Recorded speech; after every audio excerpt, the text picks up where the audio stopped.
So, Hare Krishna, everyone, and welcome to our program on the Nectar of Instruction, which is a course where we are studying this book in a verse by verse fashion.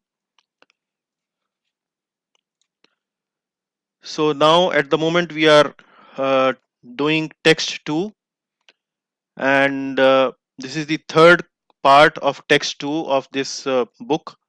And this is our, I think this is the sixth class, so let me correct this. This is our sixth class.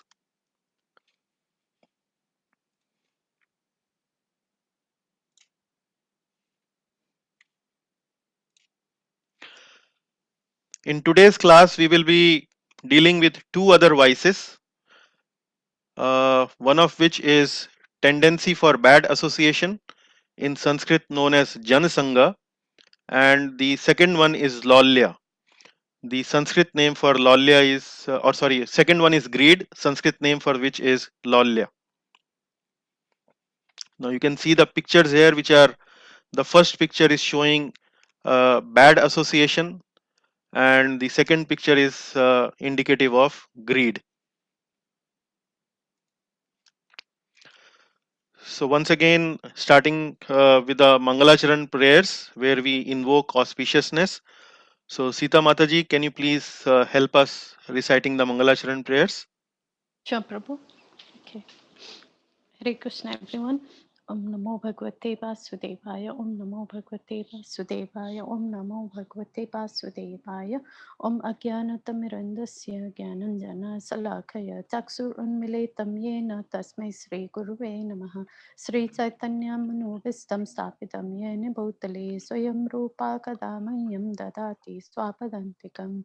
Vandeham Sri Guru Sri Yuta Pada Kamalam Sri Guru Vaishnavam Cha Sri Rupam Sagrajatam Sahagana Raghunatha Tam Sajivam Sadvaitam Satvabhutam Parijana Sahitam Krishna Chaitanya Devam Sri Radha Krishna Padan Sahaguna Lalita Sri Visaka Patamscha He Krishna Karuna Sindhu Dina Bandhu Jagat Pate Gopesa Gopika Kanta Radha Kanta Namastute तप्त कंचन गौरांगी राधे वृंदावनेश्वरी वसभानुसुते देवी परमामि हरिप्रिये वंशकल्पतरुभ्यश्च कृपा सिन्धुभ्यश्च पतितानां पावनेभ्यो वैष्णवेभ्यो नमो नमः।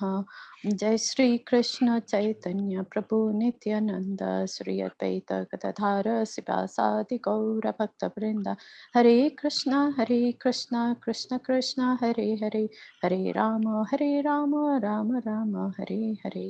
Over to you. Okay, Mataji, very sweetly recited. Thank you very much. Thank you, Prabhu. And now let me invite our very dear Manish Kulkarni ji. Prabhuji, can you please help us in recapping the previous class, which was based on Niyamagraha and Prajalpa? Yeah. Hare Krishna to all devotees. As Prabhuji said, we are meeting after a long time. So just to recap on text 2, part 2 of NOI, we are talking about the connection between the urges and the vices. So we spoke in our earlier class about the 6 urges: urge to speak, mind demands, action of anger, urges of tongue, belly, and genitals.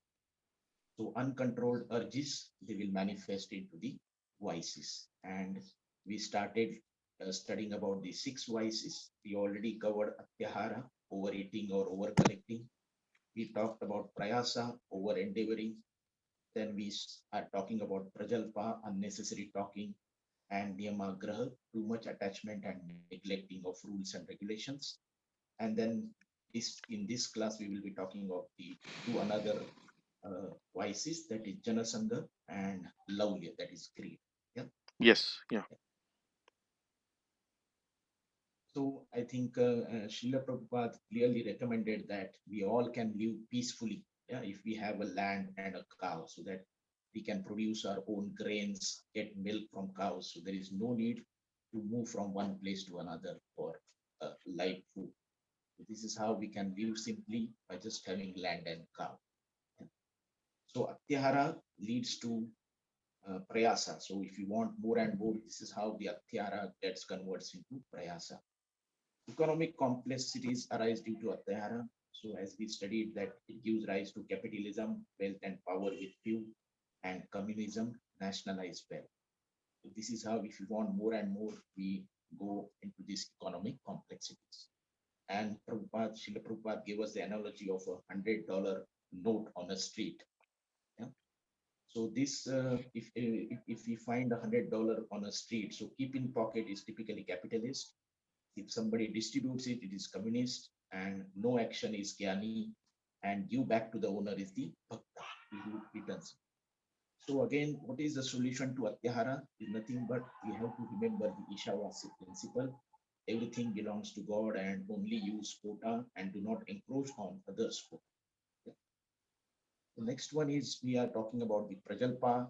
Here there are the two types: blasphemous talks, that is talking with malicious intentions about devotees, and second one is the rumor based. Yeah, here we have analogy in the first that talking malicious intentions about devotees is indirectly destroys our bhakti like a mad elephant destroys a very nice, beautiful garden. And rumor base is the example was given by Srila Prabhupada that one of the sannyasi could not maintain his duties, and he returned his danda, yeah, back by courier. But rather than directly the courier receiving by Srila Prabhupada, it went to some of the other devotee, and then they all started talking about all the, I would say, something faulty things about him. Yeah. So this was not liked by Srila Prabhupada, and this is how people end up in talking rumor-based talks. Yeah. The next one is our objective has to be become Krishna consciousness, not fault conscious. It has to be become Krishna conscious, not fault conscious, and not controversy conscious. So we should avoid talking about other faults because such topics does not help us in advancing. So this is what is the prajalpa. And the next one was niyamagraha, niyam plus agraha, insisting on rules, and niyama plus agraha, neglecting rules. Yeah, this is what we studied here. So the analogy was about the analogy of roads, that is the rules, and the principle is like a compass, which we discussed. So rules are the best way to follow principle, but definitely exceptions can be there. Suppose if the main road is blocked, then we have to take a highway, or if the main road or highway is blocked by any issue, then we have to take a countryside road to reach the destination. And so in this case, we are not following the rules, but we are following the principles. Examples of such rules were given by Srila Prabhupada about the temple which he wanted to build in US, but definitely temple has some specific guidelines, but in US, because he could not follow the guidelines, he has to put some storefronts in front of the temple, the bookstore, so that people come there and then read the books, get accustomed to all these things. So there was some variation in the rules. Similarly, we typically chant 16 rounds as a duty of us, but sometimes it is not possible to speak loud.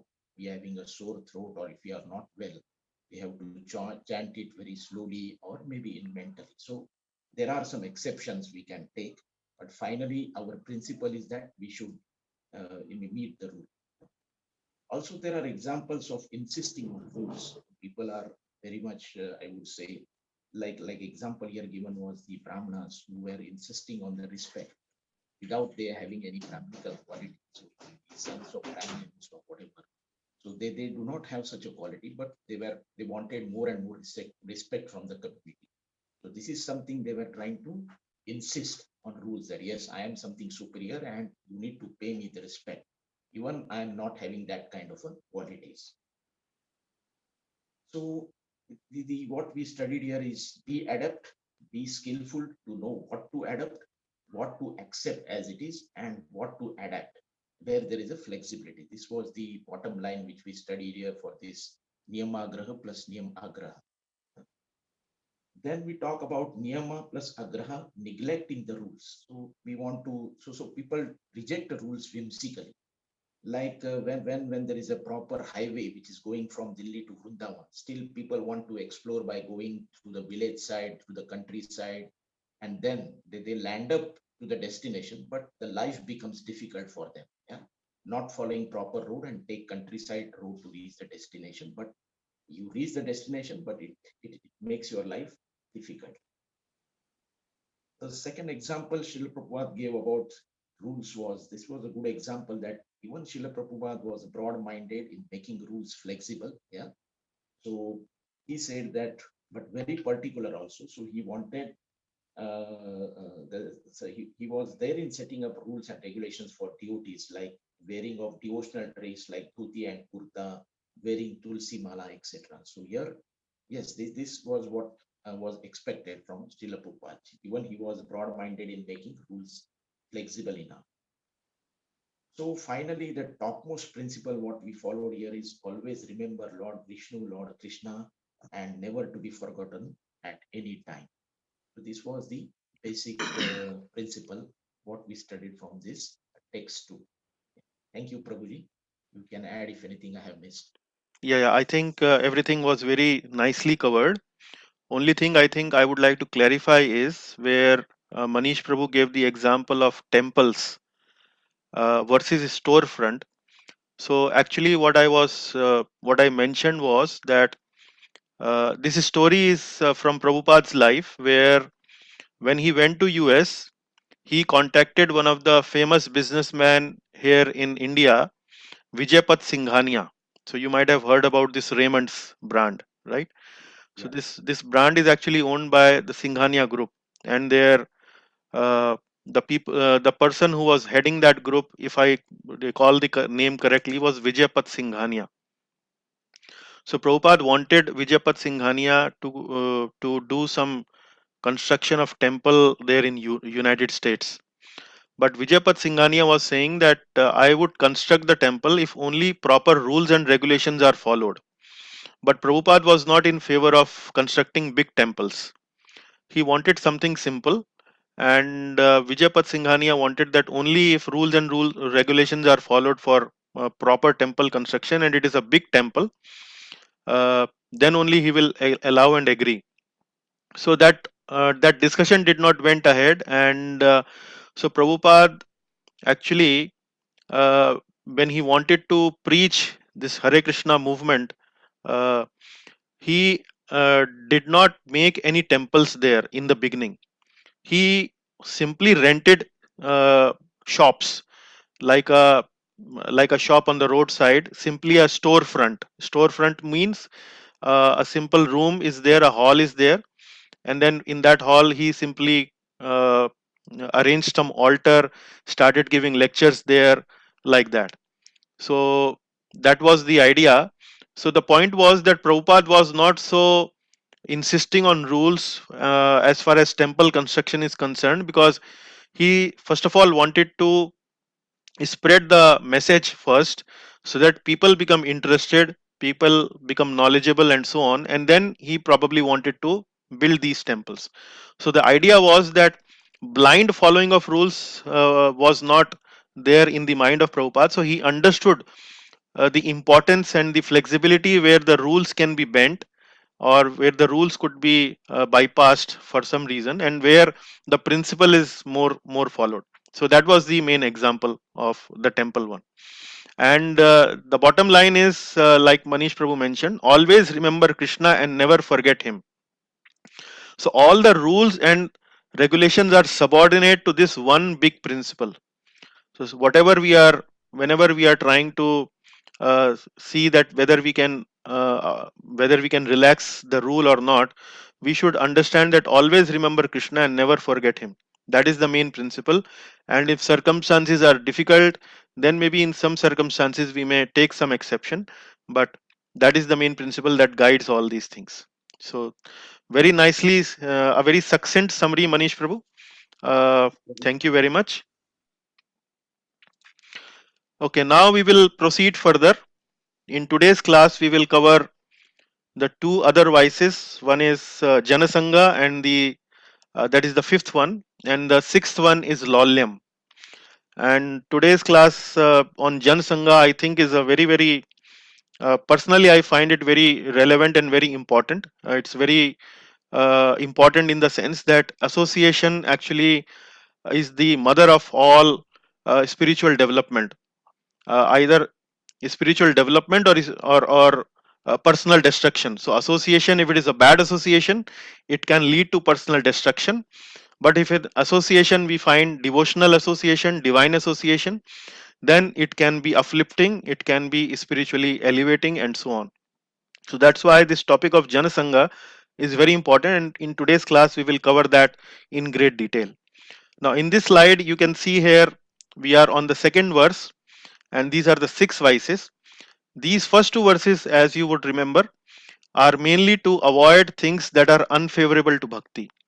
So, and you can see how much importance and how much stress we are giving on each of these topics. So for the second verse itself, we are taking three classes: part 1, part 2, and part 3, uh, only to stress on this point that it is very important to avoid those things which are unfavorable to bhakti. So it is really very crucial for us to understand the dynamics of each of these vices, how they act, and how they take us to the path of destruction, and how, if we can avoid them, actually we can elevate ourselves spiritually very well. In this slide you will understand that all these vices and all these urges are detrimental to our shraddha. Our shraddha means faith, our faith in the Lord. So we need to protect our shraddha. If we want to protect our shraddha, our faith, we need to very carefully guard ourselves from these six urges and these six vices. As Manish Prabhu mentioned in the summary slide, that the urges, if are remaining uncontrolled, then they actually start manifesting in terms of vices. So we need to carefully guard ourselves from the vices and the urges. So just to give you a quick recap of the text 2, the text 2 is Atyahara prayasascha prajalpo niyamagraha janasangascha laulyam cha shadbhir bhaktir vinashyati. So these six vices destroys our bhakti. Shadbhir means these six. Shad means six. Bhaktir vinashyati. Vinashyati means destroy. So we have already covered Atyahar and Prayas as part 1 of text 2 discussion. We have already covered Prajalpa and Niyamagraha as part 2 of this text. And today we are going to have an elaborate discussion on Janasangha, and also we will cover about Laulyam. But in elaborate we will discuss about Janasangha. As far as word meanings are concerned, we have already covered Prajalpa, which means idle mundane talks; Niyamagraha, too much attachment to rules or rejecting rules; and today we are discussing Lolya, and we will be discussing Janasangha. So Lolya here it means greed, Janasangha means bad association. We are already covered the translation in the previous class, so I will skip this slide. Okay, once again have a little brief look at the composition of the purports that Srila Prabhupada has given for this text. Now I have not categorized these themes in the purport by paragraph numbers, because these themes are not in a sequential order. So Prabhupada has, when he has written the purport, he have written about uh, Atyahar, Prayas probably in different paragraphs, which are not really in a sequence. So, but I have identified these themes that he has given. We have already covered Atyahar, Prayas, Prajalpa, Niyamagraha. Also, we have discussed in elaborate detail about the three energies of the Supreme Lord: Antaranga, Bahiranga, and Tatastha. So today we are focusing on Janasangha and Lolya.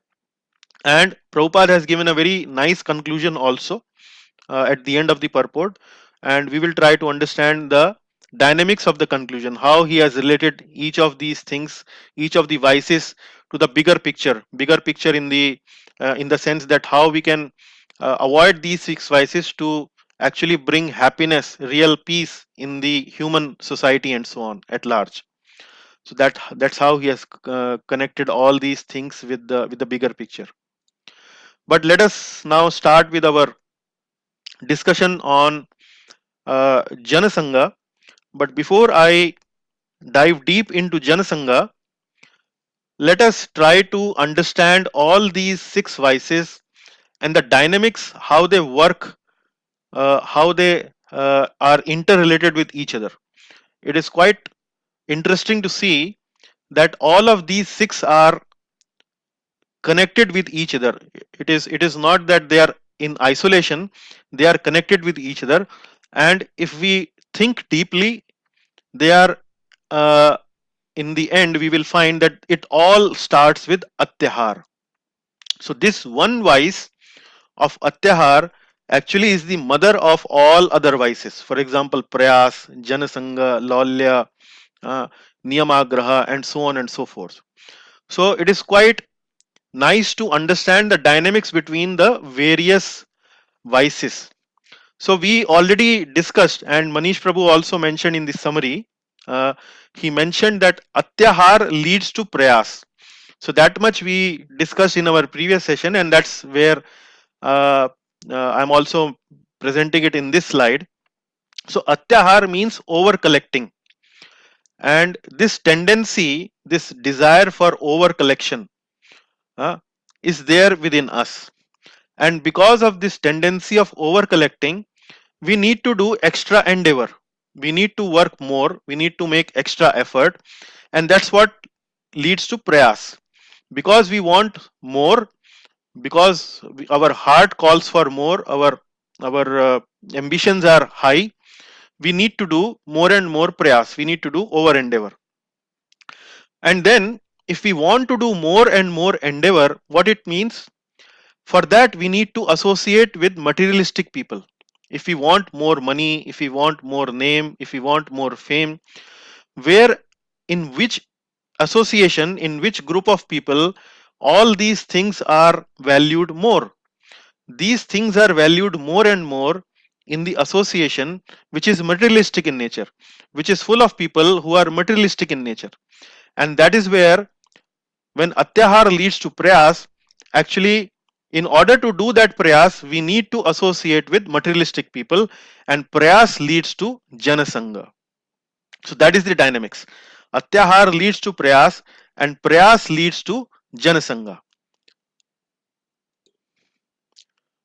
And when we are in a janasangha, when we are in the materialistic people, when we are in the association of materially minded people who want name, fame, money, power, prestige, and so on and so forth, bank balance, and whatnot, then in the association of materialistic people, we do prajalpa. Because these materialistic people are always talking about how to get more money, how to become more famous, how to become more powerful, how to show off our wealth to others, and so on and so forth. And all the discussion you find in their association is nothing but prajalpa. It is idle, mundane talks, gossips about others, blaspheming somebody else, and so on. So Janasangha leads to prajalpa. Then in the Janasangha, these people may be religious in nature. They might be following some spiritual path, they might be religious, they might be doing some worship and so on. But because they are materialistic in nature, their religiosity is also materialistic in nature.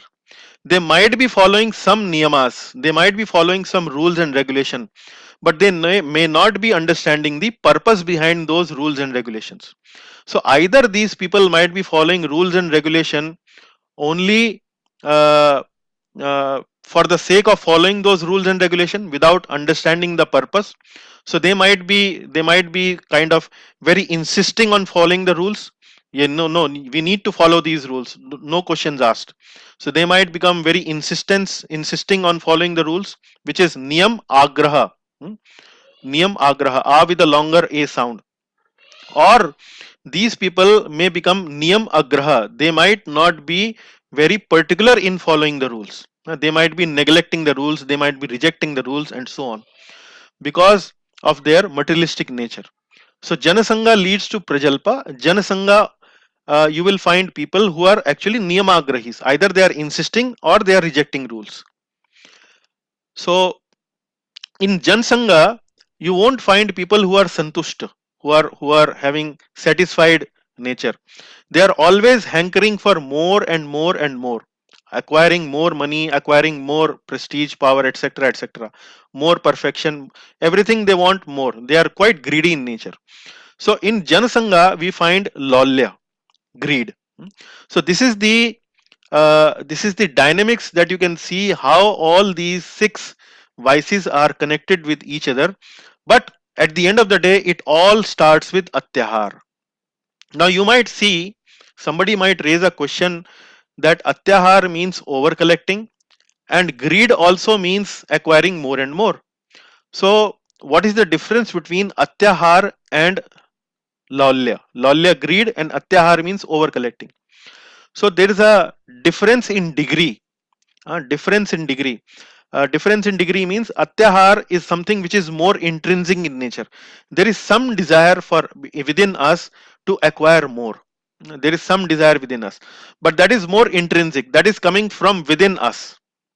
However, lolya or greed is actually more acquired from others, and that is why it is connected with Janasanga. Janasanga means association of materialistic minded people.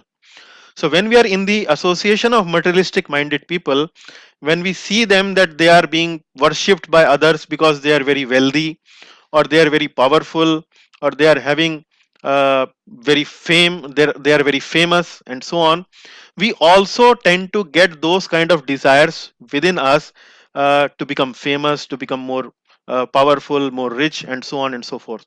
So the difference between atyahar and lolya is that atyahar is more intrinsic for us, but lolya is something which is acquired from others. That is greed. So uh, I felt that this dynamics is quite interesting and it is very important for us to understand how all of them are connected with each other so that we can relate them with our lives. Okay, so let us now dive a little deeper into this topic of Janasanga. Janasanga, Jana means people and Sangha means association.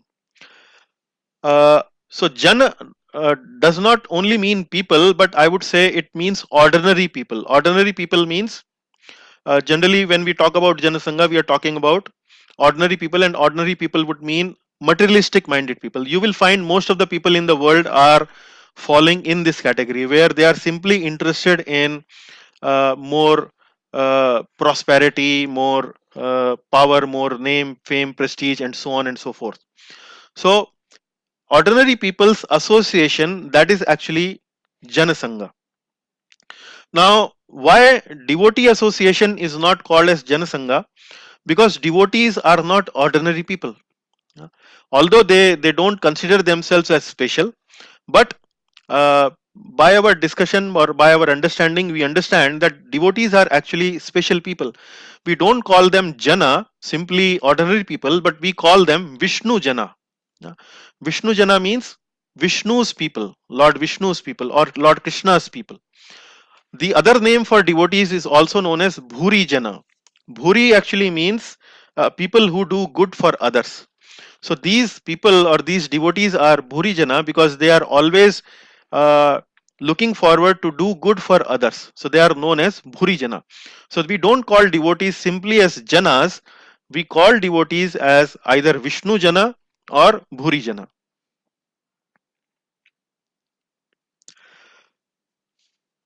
We also at the same time need to understand that what actually happens in Janasangha when we are in the association of ordinary people or materialistic minded people. What really happens? How does that Janasangha actually works? So what happens in a sangha or what happens in a association of materialistic minded people or any association for that matter, we get desires. We when we associate with people, we are actually associating with the desires of other people. How to explain this? We can explain this with the help of this verse from Srimad Bhagavad Gita. So in chapter number 2, text number 62 of Bhagavad Gita, which says, Dhyayato Vishayan Pumsa Sangasteshu Pajayate Sangat Sanjayate Kamaha Kamat Krodho Bhijayate. Now, in this verse, you will find that the connection between various items have been given, how each of these items are connected with each other, and how they they give rise for lust and anger within us. So it says dhyayato vishyan pumsa. Vishyan is actually the object of the senses. Object of the senses means, now if I have these eyes, which is my senses, so the eyes, object for eyes would mean something, to see something beautiful, something attractive. That is something which is known as object of the senses, or in Sanskrit we call as Vishya. Vishyan Pumsa. Pumsa means people, a person. Dhyayato Vishyan Pumsa, when while contemplating on the objects of the senses. So Dhyayato means contemplation. When we think about it, when we think about something, then what happens? Then it says Sangasteshu Pajayate. So the word Sangha has been used here. So we are studying this Jana Sangha. So the same word Sangha has also come in this verse, Sangasteshu Pajayate. Now Sangha here has two the meaning for the word Sangha in this particular verse is attachment. So Dhyayato Vishyan Pumsa Sangasteshu Pajayate. What happens is that we develop attachment for those objects of the senses. We develop the attachment. Once the attachment is developed, Sangat Sanjayate Kama. What happens? Then this develops lust. Kamaha. Kamaha means lust. Kamaha also means desire.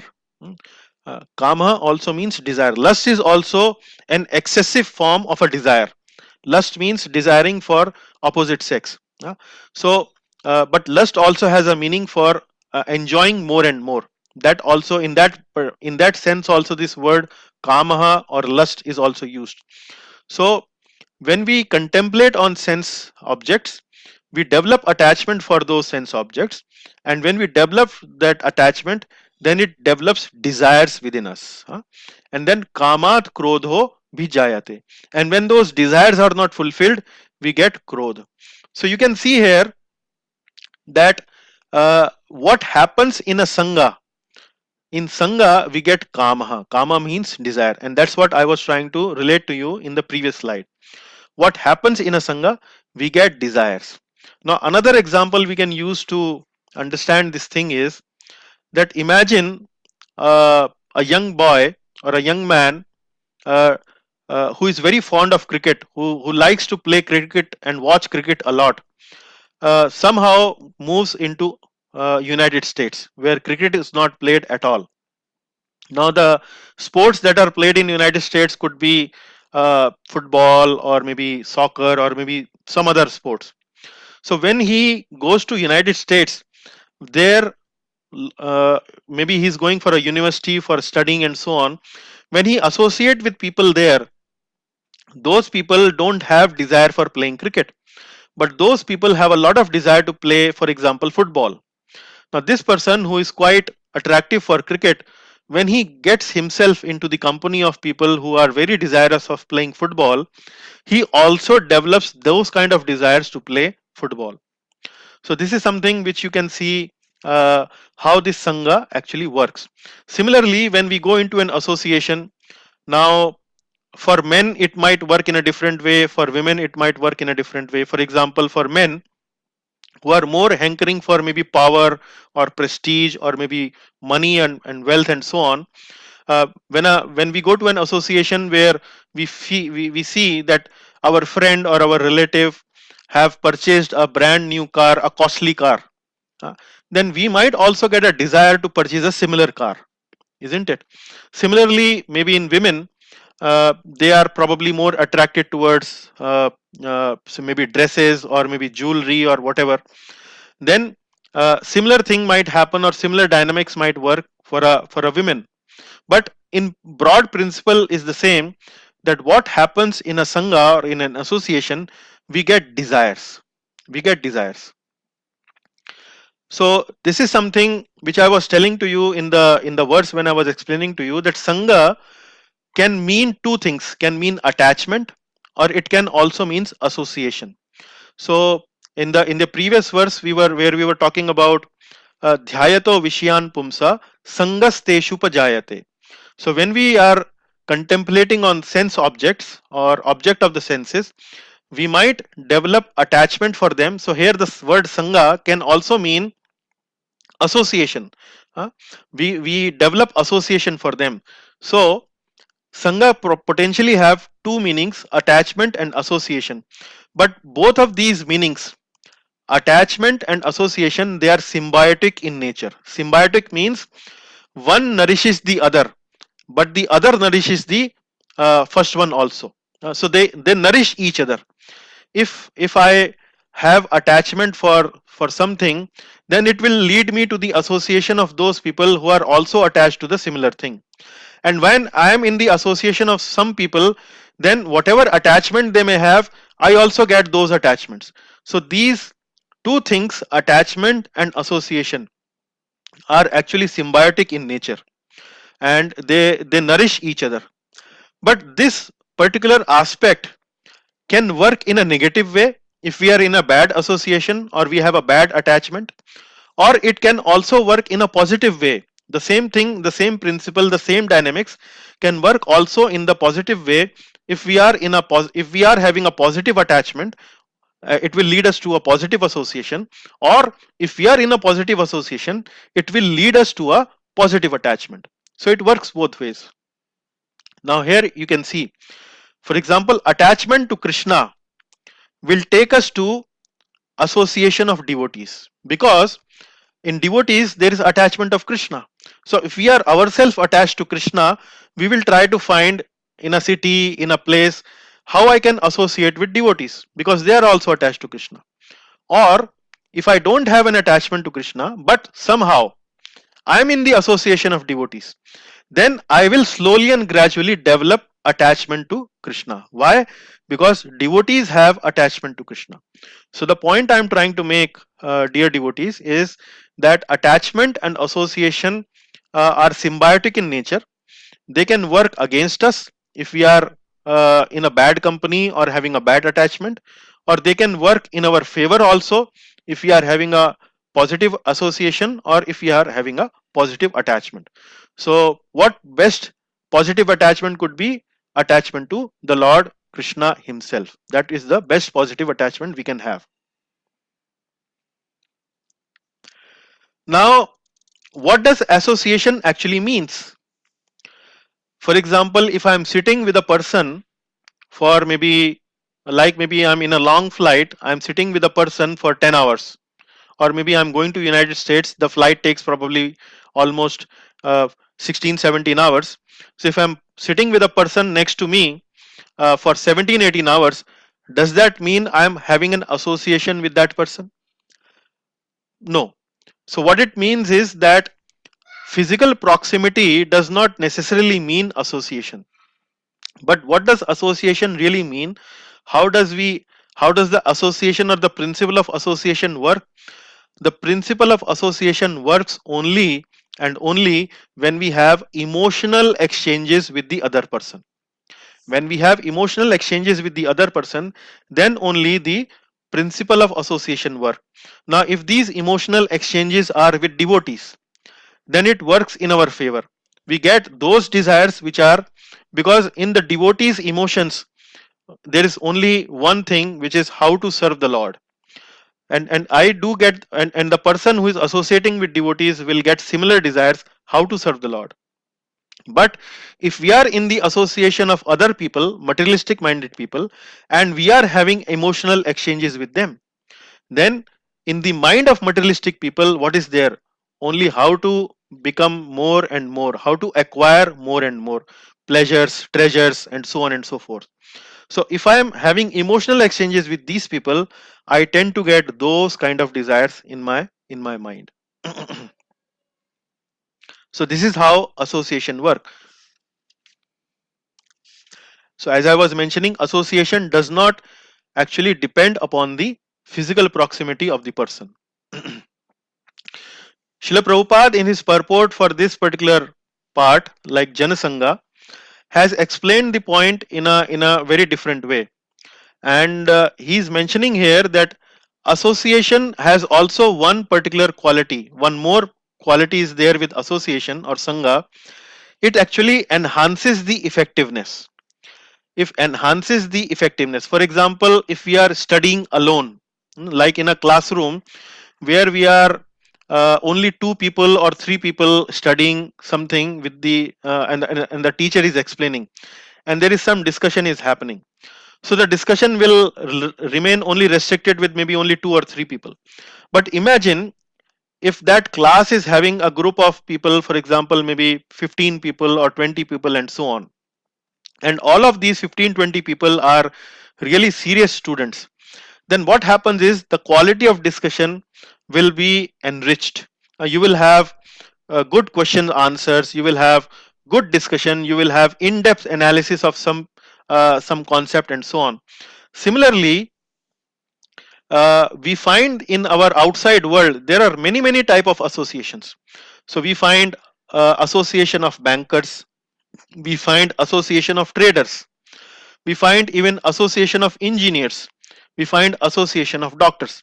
So each of these associations, what happens is when the people, different people come together and they are focusing on the particular subject matter for which that association is meant, uh, the quality of exchange enhances the nature of discussion. We not only increase our knowledge fast, we also get enthusiasm to increase our knowledge fast, because if we see somebody uh, other who is actually very dedicated or devoted or enthusiastic for learning maybe medicine or learning maybe engineering subject or maybe learning some good aspect of a trade or banking and so on, we also get that kind of an enthusiasm in that association. So Prabhupada in his purport is trying to make a point that association also enhances the effectiveness. So similarly, what is ISKCON? ISKCON is also an association, but it is an association of devotees. So what do we get in ISKCON is we get desire to serve Lord Krishna. That is what we get. We not only get desire to serve Lord Krishna, we also get the enthusiasm to how to serve Lord Krishna. We also get the knowledge of various scriptures, various books and so on and so forth to understand about Lord Krishna. So like we have association of bankers, traders, engineers and doctors, we also have association of devotees, and ISKCON is one such example of association of devotees where we try to improve our liking and effectiveness of how to love, serve and gain knowledge about the Supreme Lord Krishna.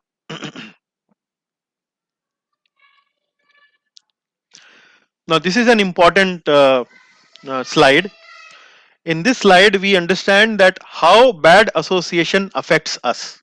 It is very important to understand, and there are three possible ways where bad association can affect us: at the level of desires, at the level of intelligence and the level of faith. And each of these uh, uh, uh, ways in which bad association affect us are more serious than the other. For example, the way desires affect our association, desire affect us or bad association affect our desires is something at the primary level. Sorry.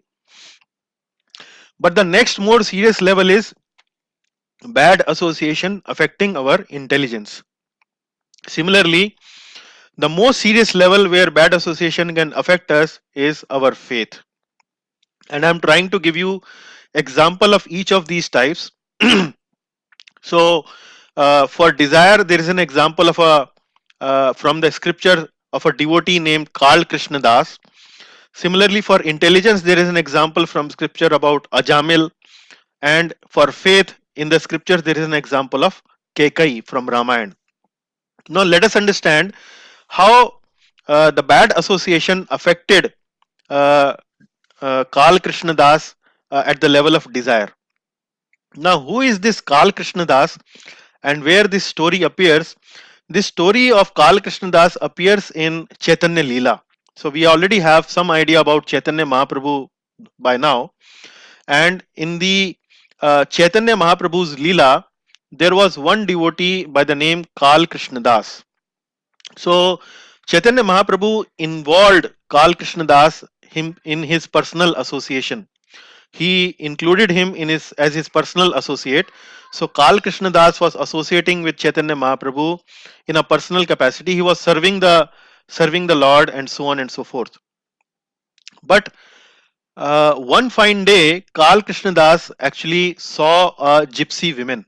Yeah, he was traveling somewhere, and he was very much attracted by the beauty of that gypsy woman. And somehow, because he was very much attracted to the beauty of that woman, he actually forgot about the service of the Lord. Service of the Lord actually is very, very purifying. We we generally would not get any kind of a lusty desire if we are actually in a such a strong personal association with such a spiritually potent association.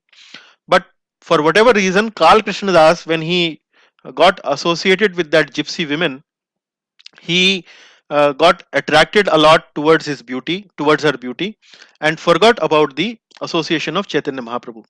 Now, what happened with Karl Krishna Das was that all of a sudden he got this desire for enjoying the beauty of that particular person. Yeah. And in that rush, or in that kind of a impulse of enjoying that beauty, he somehow got the desire of associating with in a more enjoying manner with the other person.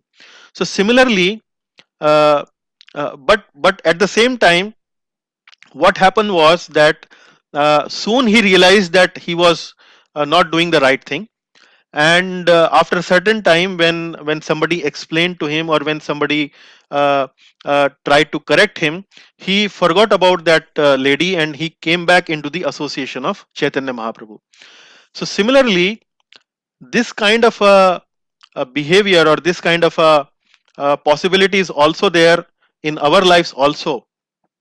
We might be going on a street somewhere sometime, and we might watch some poster with some lusty pictures and so on, and then may get some desire for engaging in some perverse enjoyment. But after having that enjoyment, we might come to our senses that what I have done, we actually did not want it to do it. We But somehow, in the rush of the hour, in the rush of the emotion, we got that desire, and we try to act it upon that desire and enjoyed that desire. But after enjoying that desire, we might repent that actually we were not supposed to do that. And we might feel a little guilty that why I have done, I could have controlled myself, I could have resisted that desire. But somehow it acted upon us, and then we might work us, and then we feel fallen, we feel that we have done something mistaken, we have feel something which we have done wrong. So this is how bad association acts at the level of desire. And the example I have given is Karl Krishna Das. But bad association can also act us at the level of intelligence. Intelligence means where, see, the faculty of intelligence acts in our life in a way where we learn to differentiate between good and bad. Hmm. Intelligence means, in Hindi or in Sanskrit we call it as Vivek Buddhi. Vivek. Vivek or intelligence means to have this ability to distinguish between what is good for us, what is right for us, versus what is bad for us or what is wrong for us.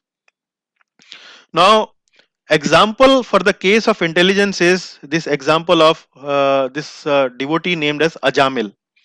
Now, you might have heard about the story of Ajamil. Ajamil was a person who got birth in a Brahminical family. He was a nice gentleman person. But one fine day in the forest, he saw a low class woman, a prostitute, embracing another man.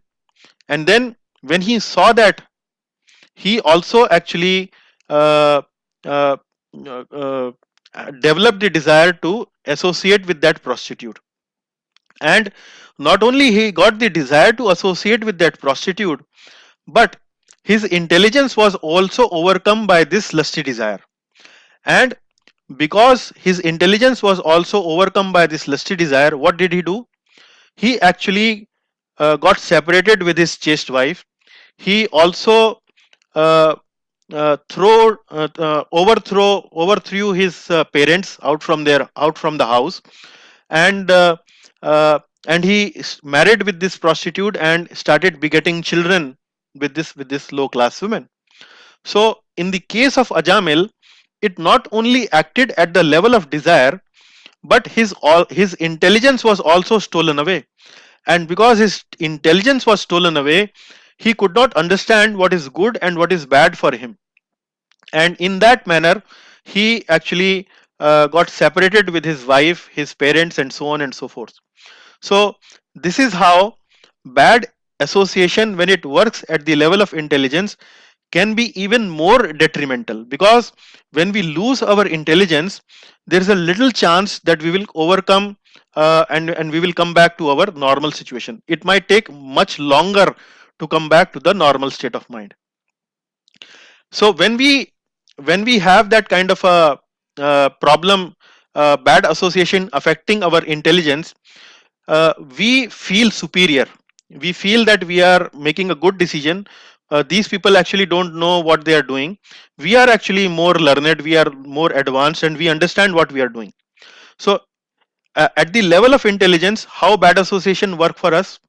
For example, if we go to the association of atheists, atheist means people who don't believe in God, and in the association of atheists, the discussions are that many times atheists ask this question: if God was there, then there should not be any suffering in the world. So God is supposed to do all good for the people. But if there is suffering in the world, we don't think there can be any God. See, there are many people starving, there are many people dying, there are many people having disease. So if God was there, then we should not have any of these kind of sufferings. So now, for some people whose faith is little little soft or little weak, when they hear these kind of arguments, they also start believing, yes, these people, these atheist people are actually really making a very good point. They have a point that if God was there, then why there should be any suffering in this world? And now it has acted upon at the level of intelligence. The association has acted at the level of intelligence, and and if our faith is weak, we probably will digress away from the path we have chosen for ourselves, the path of God consciousness. So how can we overcome such association? How can we overcome these kind of problems? We can overcome these kind of problems uh, by associating with those devotees who are intellectually very intelligent, who are intellectually very gifted. And when we get these kind of doubts or counter arguments from other kind of people, we can approach these kind of devotees who are intellectually very advanced and so on, and we can discuss our doubts with them, and then they can properly, logically, with reasoning, they can answer our questions, answer our doubt, address our doubts. And then that's how we can overcome this problem of bad association acting at the level of intelligence. So desire is serious, but intelligence is even more serious. Bad association affecting intelligence is even more serious. The third area is bad association actually affecting our faith, our shraddha. And this is the most serious one. And it is very, very difficult to uh, bring a person back to the path of God consciousness if the person's faith has been damaged uh, in a more fundamental way. And the example for this is the story of Kekai and Manthara in Ramayana. Now, what did Manthara did for Kekai in Ramayana? Manthara convinced Kekai that if Ram was made the king, she will actually become a very second graded lady in the eyes of Maharaj Dashrath.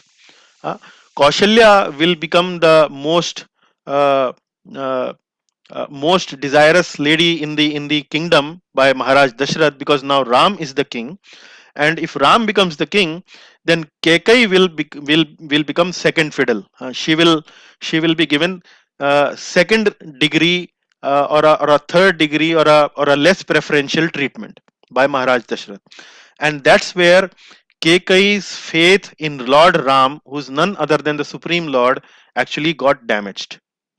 So Manthra damaged the faith of Mother Kekai, and that's how she lost faith in Supreme Lord. And when some such trouble happens, when the faith is lost, then it is very difficult to bring that person back to the original faith. The only way the person can come back to the original faith is when the new acquired faith, when because when the person leaves the previous faith, he will acquire a new faith, and he will try to lead his or her life on the principles, on the teachings of the new faith. So unless and until this new faith gets damaged in the similar way, hmm, then only the person can turn back to the original faith. Now in the case of Mother Kekai, she was thinking that what I am doing right now is the best thing, and when my son Bharat will hear what I have done for him, then he will be very, very happy. But what happened? It happened opposite. Bharat was not at all happy. Actually, on the contrary, Bharat was most angry when he heard about this kind of a decision by his mother Kekai. And he said that if you were not my mother, I would have actually cut your throat. I would have actually beheaded you. And that's where Kekai got the jolt of her life. That for my son, actually, I did all this, and my son is now become my greatest enemy. He's not even willing to see my face, and that actually really shattered the new acquired faith of Kekai. So when Kekai went along with Bharat to bring back Lord Ramchandra when Lord Ramchandra was in the exile, then she pleaded forgiveness from Lord Ramchandra.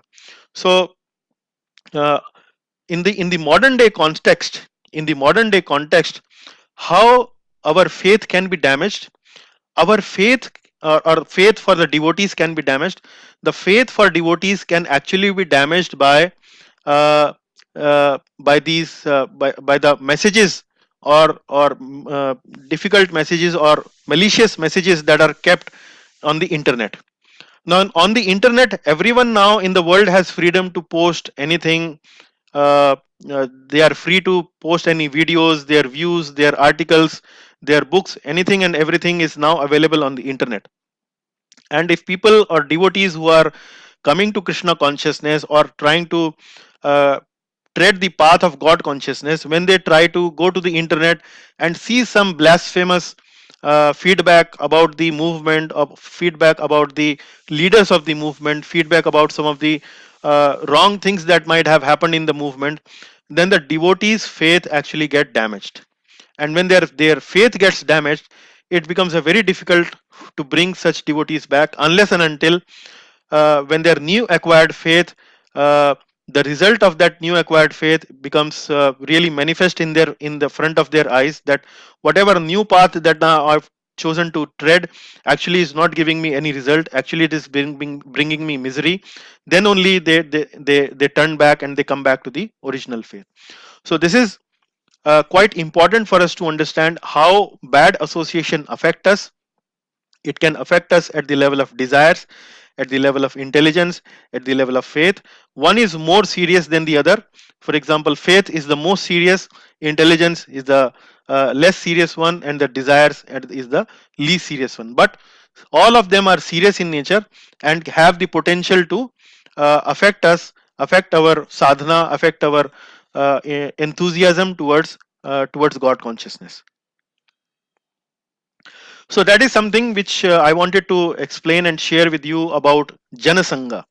So I hope you would have appreciated what I'm trying to share with you, that how association is so important, and how a good association can actually elevate us, can take us to victory, and how bad association can destroy us, can lower our spiritual quotient, can lower our spiritual potential, and how slowly and gradually we can remove ourselves from the path of God consciousness.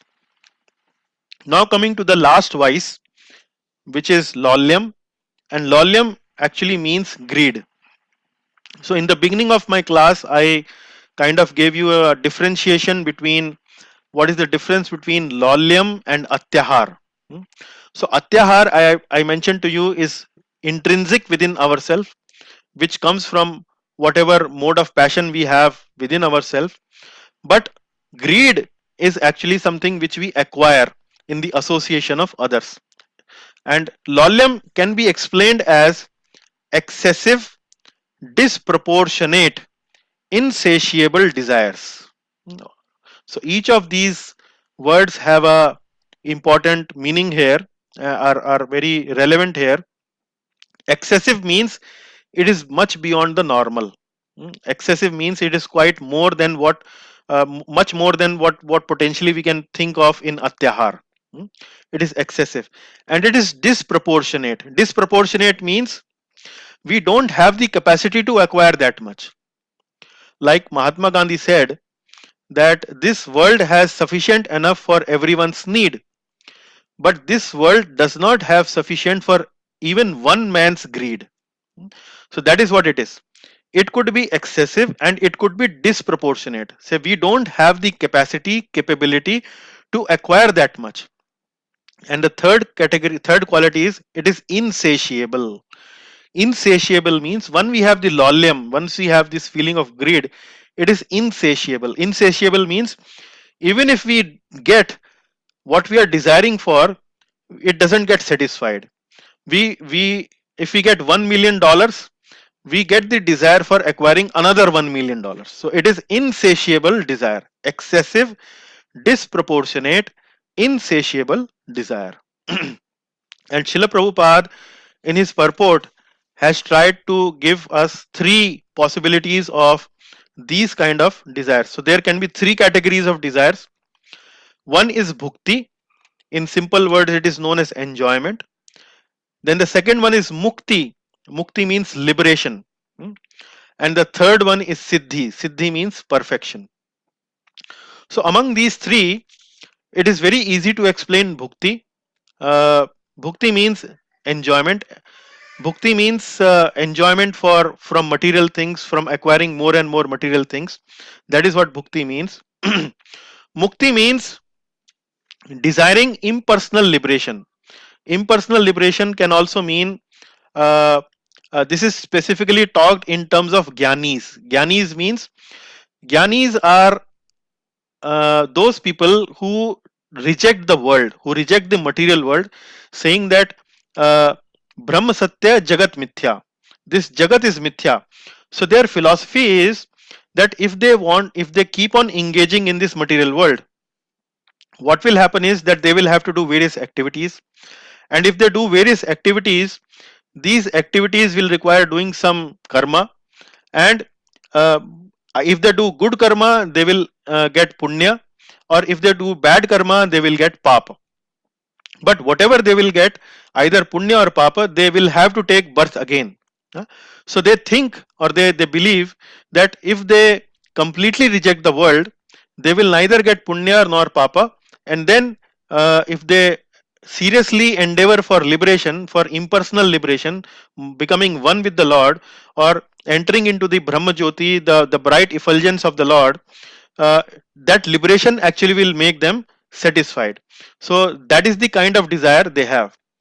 But if we read Srila Prabhupada's books, we come to know that even if these gyanis get this impersonal mukti, this liberation at the impersonal level, because there is no exchange of relationship, There is no relationship in impersonal liberation.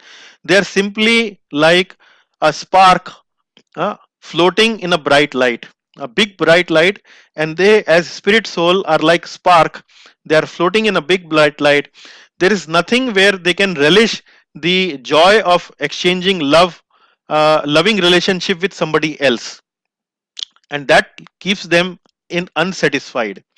This kind of feeling keeps them unsatisfied, and then they once again fall back and try to engage in some philanthropic activities or politics or so on, and that's how they once again get engaged into worldly activities again. In by engaging in the worldly activities, they don't feel satisfied. So that is how at the level of mukti or liberation, which is specifically being mentioned here for gyanis, they don't have satisfaction, and they continue to have the desire uh, for that loving relationship. Then the third one is siddhi.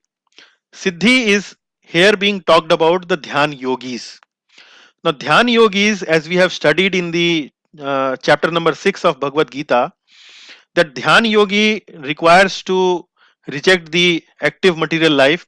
He needs to go to the forest and then start to meditate upon the Paramatma in the heart, have that kind of a meditation in a secluded place for long time, and that's how he uh, try to achieve perfection or try to reach the Supreme Lord. But the path is not so simple. Why path is not so simple? Because when these dhyan yogis engage in these kind of activities, they on the path actually also get lot of siddhis. Lot of siddhis means they get some powers, they get some mystical powers. For example, they get some power where they can become light in weight. They get some power where they can become very small in size.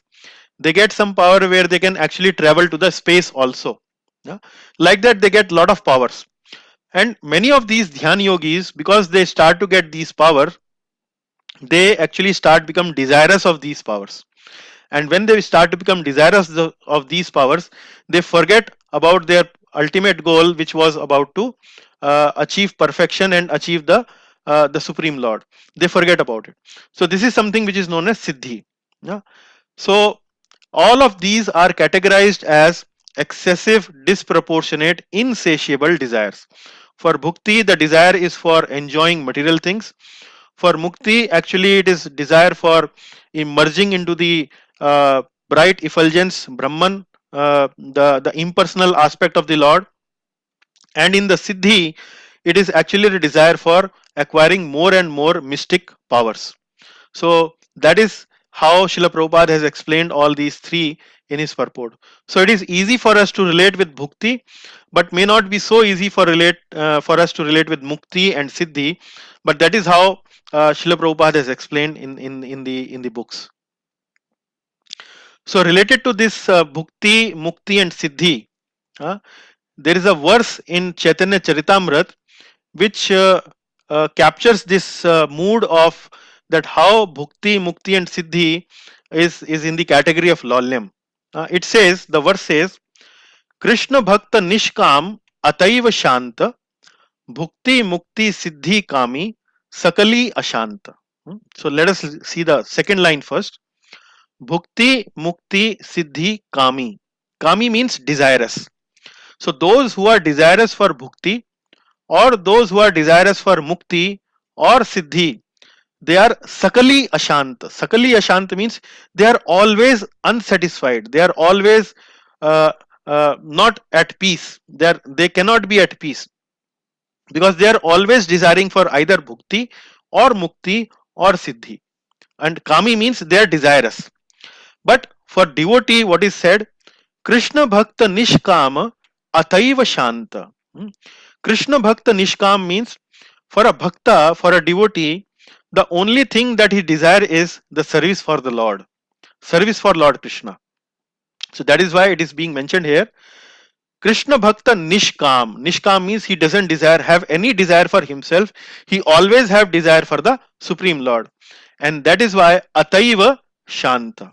Krishna Bhakta Nishkam Ataiva Shanta. What it means? Because a devotee of Lord Krishna is desireless, he is peaceful. But fruitive workers means bhukti, desire material enjoyment. Mukti means jnanis desire liberation, and siddhi means yogis desire material opulence, like the siddhis, mystical powers. Therefore, they are all lusty and cannot be peaceful. Hmm. Now, in this slide, let us understand how Lolya actually works and destroys our bhakti. Like we understood in this verse, Shadbir Bhakti Vinashyati. How Lolyam messes up with our priority, with our bhakti. So let us see the dynamics.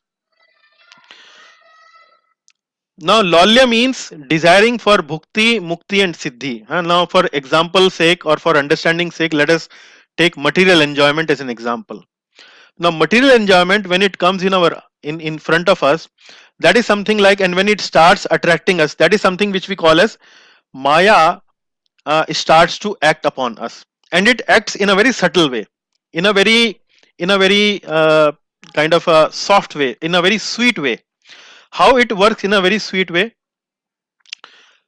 What we understand as devotees is that Lord Krishna's devotional service is the first priority in our life, and Lolyam or Maya Devi acts in a very subtle way by messing up with this priority. By messing up with this priority means Maya Maya very sweetly whispers in our eyes, in our ears, why are you so serious about devotional life? Maybe it is okay that you are good devotee, you are trying to do devotional service, trying to do some bhakti for the Lord, but you may not like to do it in a so serious way like you are doing right now. You are giving it priority number one. Probably other things in life are also very important. Now, why don't you also try to do some other things in your life besides bhakti? Don't, I'm not saying that you should not do bhakti, continue to do your bhakti, but give some time to other things also, and try to give some priority to others or other things also, and do those things also, and not give so serious attempt to do some bhakti. Now, when Maya speaks us in that way, what Maya is trying to do is she is trying to convince that Krishna should not be at our top priority. And if we fall into that trap, we tend to lower down the priority. Now, Lord Krishna becomes, either when he was on the first priority, he tends to take a little back seat. He comes on the second priority. And as Lord Krishna gets lower priority, gets second priority, what happens is we get less and less higher taste. So in the devotional service of the Lord, we were enjoying, we were getting a lot of satisfaction, we were getting a lot of higher taste.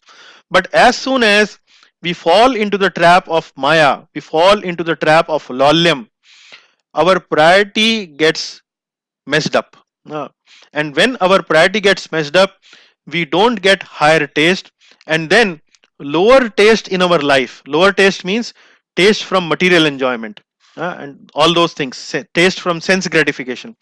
These tastes become more and more attractive for us, and slowly and gradually Krishna starts to move down from priority number 1 to priority number 2, from priority number 2 to priority number 3, and after some time we see that Lord Krishna is actually now last on our priority list. So this is how Lolyam actually works in our life. So Lolya actually acts in a very gradual and in a very subtle way.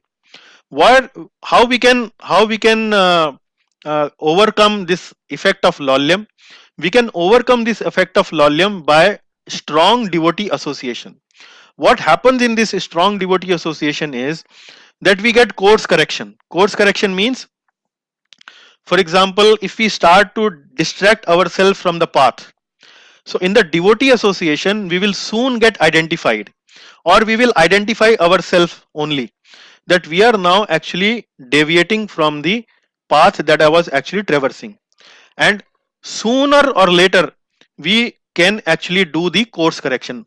Like for example, when we are riding a bicycle, when we are riding a bicycle, if we simply ride a bicycle on a straight line, some ultimately we might fall into some we might get off track, we might get away from the main road and so on. So as the road is turning, as the road is having some potholes, as the traffic is coming in front of us, we try to do course correction. If we are following in a wrong path, we try to turn the handle and try to come back on the road and so on. Similarly, an aeroplane, when it is moving from one place to the another, there is no road, there is no symbol, there is no sign on the top, only there are instruments that are there. And most of the time, if you ask any pilot, the aeroplane actually goes on a wrong path, but pilot actually keeps on bringing the aeroplane again back and back onto the right path. So similarly, when lolya starts acting in our life, and we can identify that in a devotee association, and at the right time we can do course correction, we can correct our path and bring ourselves once again on the right path. So the priority, if it has gone down from priority number 1 to priority number 2, it can once again come back to priority number 1 in a devotee association. And that's how we can correct ourselves. So lolya acts in a very subtle way, in a gradual way, and we need not start from scratch. If we keep on doing these course correction from time to time in the association of devotees, by attending our programs regularly, by doing our sadhana seriously, by doing hearing and chanting properly and so on, we can actually course correct ourselves regularly and keep the priority list of Lord Krishna as our top priority in our life intact. So we need to make this priority to keep the top priority on number 1. That's what we need to do. So that is all about lolyam. So we talked about what is lolyam, what are different type of lolyams, different categories of lolyam, bhukti, mukti, and siddhi, and then we try to understand how the dynamics of lolyam can actually destroy our bhakti in a very subtle way and in a very gradual way. Now, coming to the last slide of the class today, which is about the conclusion that Srila Prabhupada has given about this purport. And Srila Prabhupada has now connected all these 6 vices to the very bigger picture. So Prabhupada is saying that if we can get rid of these 6 vices in our life, then we can make ourselves much more better person. And once an individual becomes a better person, and there are several good persons like that, it will form the basis of making an ideal society. And in an ideal society, when people are devoted to the Lord, when people are devotionally inclined, they are very serious and very concerned about all these 6 vices, then there will not be enmity among the various sections of the society. People will be more selfless, people will be more sacrificing in nature, people will be more interested in God centered, cultivating God centered values rather than acquiring more and more. And when that kind of a mood is there, then enmity among people will be destroyed. And uh, when enmity will be destroyed, you can see that economic maladjustments will be corrected. So you remember that we discussed about capitalism, we discussed about communism. So atyahara can lead to capitalism. Capitalism means the power should be there, or wealth should be there only among few people of the society. But if we have enmity destroyed, we have ideal society, then people will not be fighting about power, prestige, wealth, fame, name, etc., etc. And economic maladjustments will be corrected in the society. Society will become prosperous. There will be much more political stability. People will not be will not have animosity towards each other. People will have prosperity. Their material needs, their spiritual needs will be fulfilled. So there will be calmness, there will be peace and love across the society and so on. And that's how a spiritual community can be established. So this is the principle of establishing a spiritual community. But you all understand that all that starts from where? All it starts from having a devotional disposition in our life, having a spiritual disposition in our life. doing or engaging ourselves in the devotional service of Lord Krishna actually is the root for making a ideal society. And then Prabhupada connects everything with the role of ISKCON at large. So this is spiritual awakening which we just discussed by removing these six vices actually is the role of international society for Krishna consciousness. And these roles can be broadly categorized into two parts. One is education and second is training. Now education is more pertaining to reading the books, understanding the books, mastering the books, realizing the knowledge that is given there in the books, and at the end of the day when we do all that, we will try to follow that knowledge or try to imbibe that knowledge in our day to day life. So that is what is education. But at the same time we also have training. Now training is different from education in a way that it requires something like a practical demonstration or a practical awareness of certain items.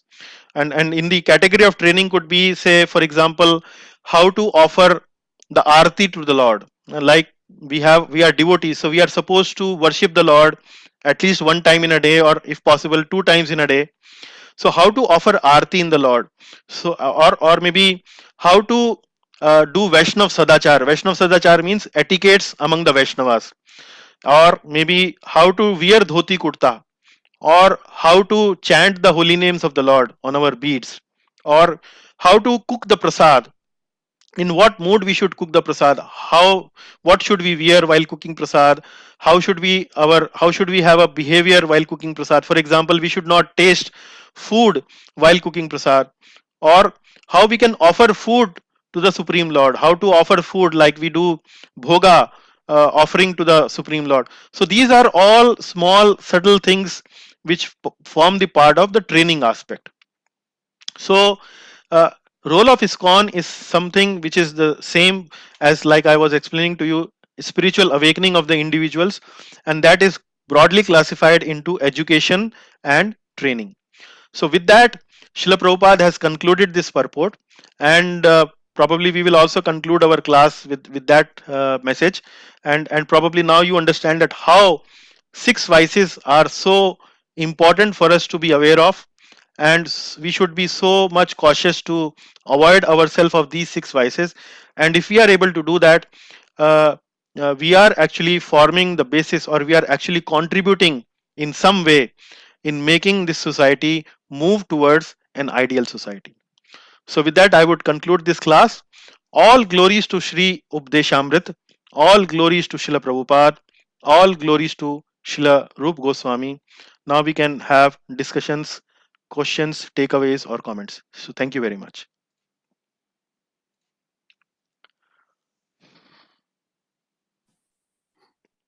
Hare Krishna. Hare Krishna Kartar Prabhuji. Dandvat. Dandavad Prabhuji. पहले तो all those our feelings for grandmother, and I hope everything was done vidhi purvak and everything. Yes, Prabhuji, everything went well. Thank you very much. Appreciate your message. Yes. I just wanted to summarize in my opinion what I understood. It means today's all our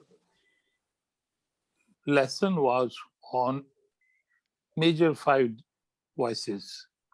Kam, Six. Krodha, Moh. Six, sorry.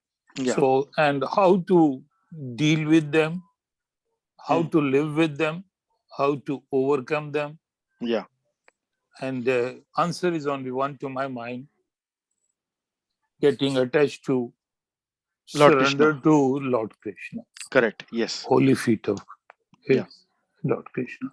So, Mool mantra is we should be always attached, keep holding, keep sitting, keep praying, keep devoting on Lord Krishna's feet, holy feet. Yes, Prabhuji. Yeah. Thank you, Ji. Thank you. I just wanted to clarify. Thank you, Prabhuji. Yeah.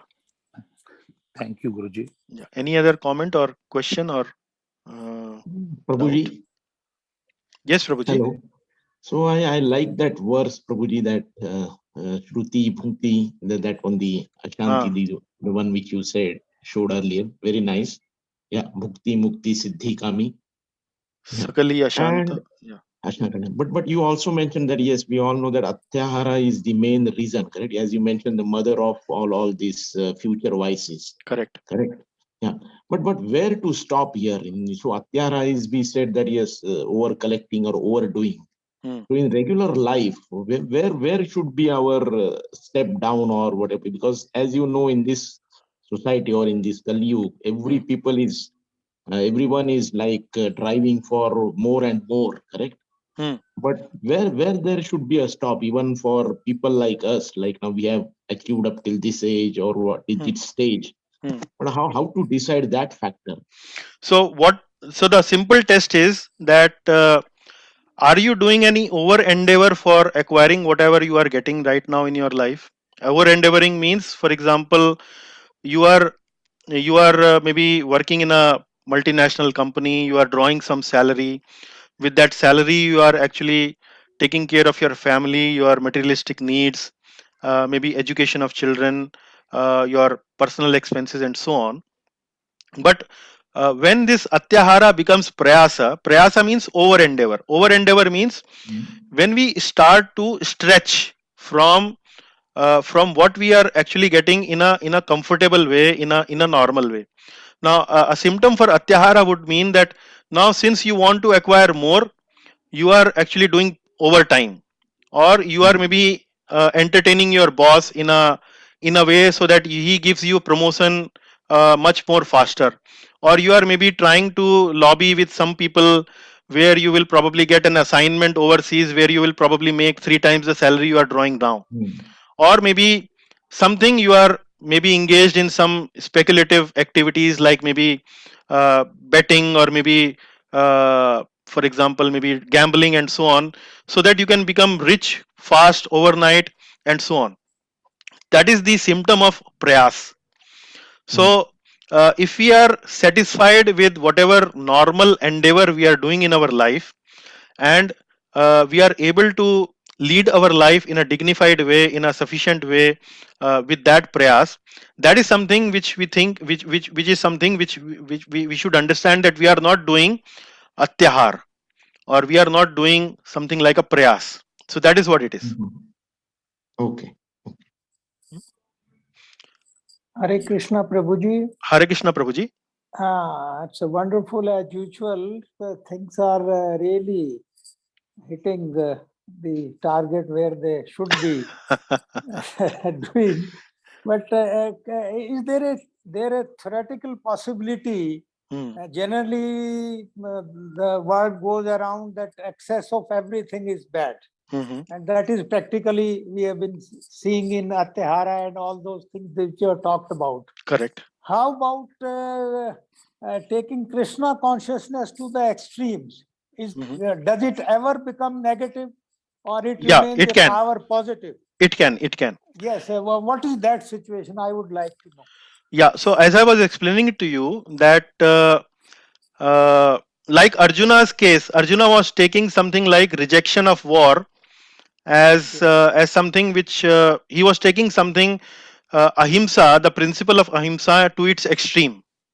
Right. So and by taking that principle to its extreme, actually he was doing adharma. Okay. Now that's what I was trying to explain, that dharma, the concept of dharma, is actually very subtle, and sometimes even the very learned people can also get into the trap of that in the name of dharma they might start doing adharma. And that can also happen in the case of people who are following Krishna consciousness. Right. Now, for example, a mother who has given a birth to a child, who is a newly born child, before giving birth to the child, she was engaged in a lot of services at the temple. Maybe Right. she was attending the classes very regularly. She was cooking also in the temple. She was actually also going out for book distribution. She was preaching also. But when the child came, then Right. she has to cut down on his activities, or on her services that she had been doing in the past. and Right. now she had another responsibility of taking care of a child. Now, True. sometimes devotees might start to see taking care of a child as a materialistic activity versus Okay. the activities they were doing directly in connection with temple as a spiritual activity. Right. So devotees, if they don't understand or if they don't have the right perspective or a balanced perspective of what is spiritual and what is material, they might also mess up things. Like in Right. this Right. case, probably the lady, when she sees that raising a child is a materialistic activity, she might mess up with the raising of the child. The child may Right. get ill, the child may get diseased, or child may not turn up into a responsible citizen when he grows up. He might Right. grow up with a feeling, or she might grow up with a feeling that that parents are actually very irresponsible, they don't give attention to us, or maybe they might become even develop hatred towards Krishna consciousness. Right. My parents actually prefer Krishna consciousness more than me. They might develop that kind of a feeling also, Quite right. Yes. isn't it? So Yes. it can happen in that case also. So the balance is very important. Like Lord That's Krishna right. also mentioned in Bhagavad Gita that yuktahara viharasya, so everything has to be in a proper perspective, in a proper Right. Right. balance. So so how can a balance come in this particular case? The balance can come in this particular case is when the lady start to see the child also as a gift of Krishna, Right. and she start to raise the child in a way that the child become a more Krishna conscious individual when he grows up. So Exactly. his need for food, his need for education, his need for social entertainment, all have to be taken care by the mother. Quite. At the same time, she also have to understand the priorities for Lord Krishna, but she should not be seeing her role as a mother separate from her role as a devotee for Lord Krishna, like that. So I just so maybe this example can give you a little more clarity on what your question was, that yes, in case of devotees Right. also it can Right. happen, and that is why we have these classes, we have these seminars, and we have to regularly keep on Yes. ourselves updated and understood about what is going on, and so on, and in case we are in doubt, we can engage in discussions, we can engage in debates, and try to clarify ourselves. Hope that satisfies. Yeah.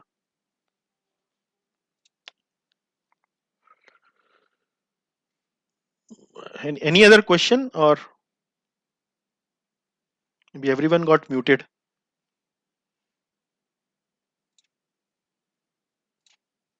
Hare Krishna. Yes, Prabhuji. Yes.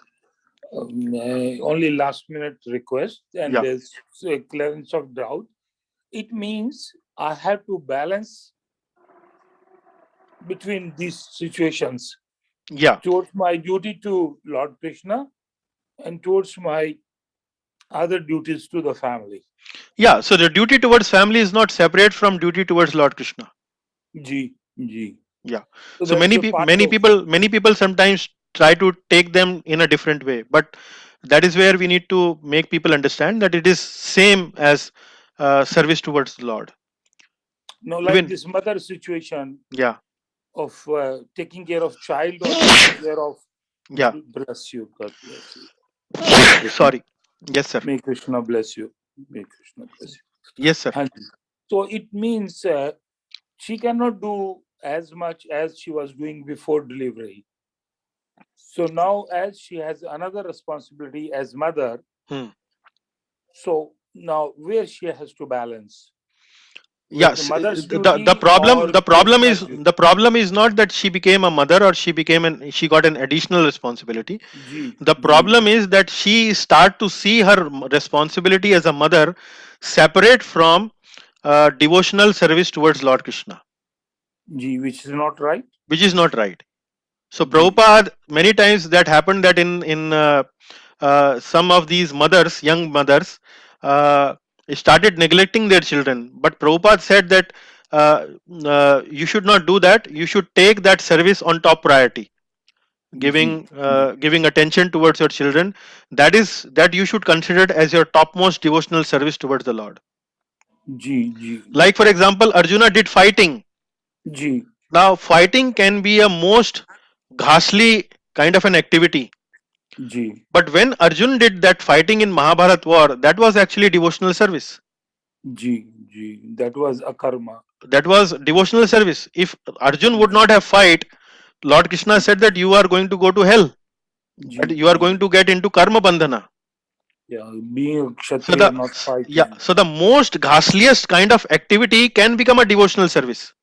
Ji. What to speak of mother raising a child? Ji. That is a much more gentler activity, isn't it? Hanji. So when fighting a war can become a devotional activity, then everything else can become a devotional activity also. Raising a child or doing any other physical duties can be a devotional activity. Arjuna's proposal was that I am not going to kill. Actually, to somebody that might sound a very nice proposal. Oh yes, he's a very sadhu. He's a saint. But Lord Krishna said, no, you are not a saint. You are actually a coward. You are a adharmic. Not fighting a war. Yeah. You are running away from your. You are running away from your responsibility. When Sanjay was narrating to Dhritarashtra, these views, so he used to feel happy. See, Arjuna is not going to fight. Correct. He is thinking of us. Yeah. Why Krishna is inciting him to fight a war? That is Dhritarashtra views, but Lord views is much more important than Dhritarashtra views, isn't it? Yeah. But Prabhu, what I'm saying, at different level, different correct. It carries. Thank you, Guruji. Thank you, Prabhuji. Yeah. Okay. Thank you. Hare Krishna to all. Yes. To all Satsangis. Okay. So next class, I have invited one of the very scholarly devotees in ISKCON. Prabhu's name is Chaitanya Charan Das. He's from ISKCON Mumbai. He travels all across the world and delivers classes there. He has actually spoken at Princeton. He has spoken at maybe very prestigious universities in the world, and is invited all over the world. So he very kindly agreed to associate with our group. So the topic he will be discussing is relishing the Gita, and this class will be on 2nd of January, which will be at the beginning of next year, 2022. So I felt that it might be a very good idea to start with a very positive note by having an association with a very potent and a scholarly devotee from our movement. So I would request that all of you please join us, and if you want to invite others also in your group or in your acquaintance, then please forward that invitation. I will be soon forwarding that invitation or link and all that information to you. So that's what I would request. Yeah. Topic kya bola Guruji?